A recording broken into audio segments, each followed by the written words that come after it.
The Anduin, called the Great River of Wilderland, was the mightiest river in all of Middle-earth.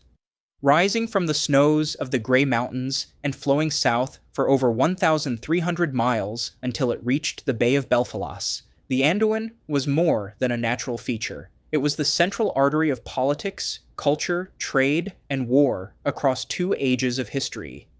Its waters linked the northern wilds with Gondor's southern coasts, carrying not only goods and travelers, but also armies and destinies. To understand the geography of Middle-earth is to understand the role of the Anduin for its course bound together lands and peoples who might otherwise have remained isolated. The Anduin's origins lay in the far north near the Grey Mountains where its earliest springs rose. From there it passed through the land of the Eotheod in the Third Age, when that northern people dwelt in the vales of Anduin before migrating south to found Rohan in 2510 of the Third Age. Further downstream lay the Gladden Fields, fateful site of Isildur's death in the second year of the Third Age, where the One Ring slipped from his hand and was lost for over 2 millennia. That event alone ensured that the Anduin's waters were inseparable from the central drama of the Third Age. The river then flowed past the Carrick, where Bjorn dwelt during the late Third Age and along the western eaves of Mirkwood. Here, its waters served as both boundary and highway. The elves of Mirkwood could look eastward across its current, and the men of the Vale relied upon it for fish, transport, and seasonal flooding that enriched their fields. The importance of the river in sustaining life and community cannot be overstated. In an age without roads, the Anduin was a road of water, connecting settlements otherwise cut off by mountains, forests, or wastelands. Further south lay the Old Ford, one of the earliest and most important crossing points.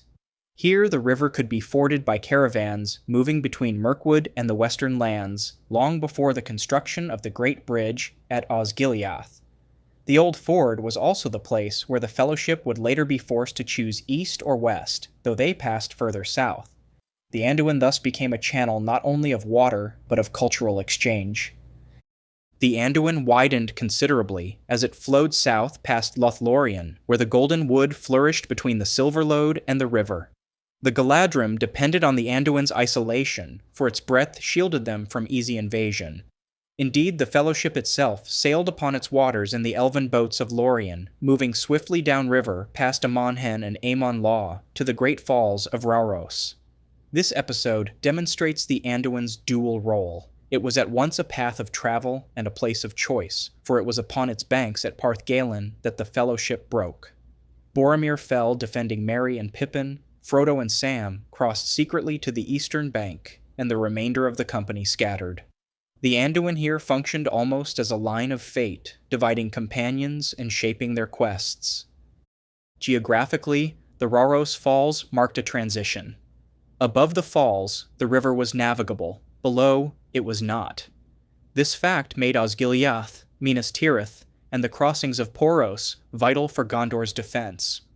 Gondor, from its earliest days in the late Second Age, understood the Anduin as both lifeline and shield. The capital of Osgiliath was built upon its banks, its great bridge uniting the twin halves of the city across the waters. Later, when the kingdom shifted its seat to Minas Anor, Minas Tirith, the Anduin still remained the central axis of its defense. The Pelennor Fields, lying between the city and the river, were Gondor's breadbasket, nourished by the Anduin's fertile floods. Without the river, Gondor could not have fed its people or sustained its wars. In war, the Anduin became a contested frontier. Sauron's forces in Mordor pressed against its eastern bank, while Gondor defended its western side. The island of Caer Andros, narrowing the river north of Osgiliath, became a fortress to prevent enemy crossings. Control of bridges, fords, and islands along the Anduin was thus as decisive as control of mountain passes elsewhere. The Battle of the Pelennor Fields was in part enabled by the river's geography. The forces of Mordor attempted to cross at Osgiliath and Caer Andros, testing Gondor's defenses. The successful defense of the river by Gondor's dwindling soldiery delayed Sauron's advance long enough for Rohan to answer the call at the Pelennor. Once again, the Anduin shaped the timing and outcome of great events. The river's lower course, broad and slow, passed through Ithilien and Lebanon before reaching the wide bay. Here, Gondor's fleets, built at Pelargir, sailed forth to dominate the coasts. In the zenith of its power, Gondor used the Anduin as the trunk of an empire. Its ships carried troops to Umbar, to Harad, and to distant shores. The Anduin was thus Gondor's connection to the wider world, the maritime link that turned the kingdom from a land power into a naval one. Even when Gondor declined, the Anduin's role remained crucial, for it was on this river that Aragorn, with the aid of the Grey Company and the Oathbreakers, sailed north from Pelargir in the captured fleet to relieve Minas Tirith at its darkest hour. Yet the Anduin was not only a river of men. Its lore intertwined with elves, dwarves, and even hobbits. The elves of Lorien and Mirkwood relied on its isolation. The dwarves of Erebor and the Iron Hills traded down its waters. The hobbits were indirectly bound to it through the ring's long sojourn in the Gladden Fields. The Astari, too, depended on its path. Gandalf and Saruman both traveled along its course in their early wanderings. The river was not merely a backdrop, but an active character in Middle-earth's story, offering passage and barrier, fortune and doom. Symbolically, the Anduin also represented memory and destiny.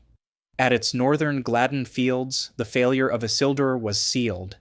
At its mid-course near Rauros, the Fellowship was broken, redirecting the course of the Ringbearer's path.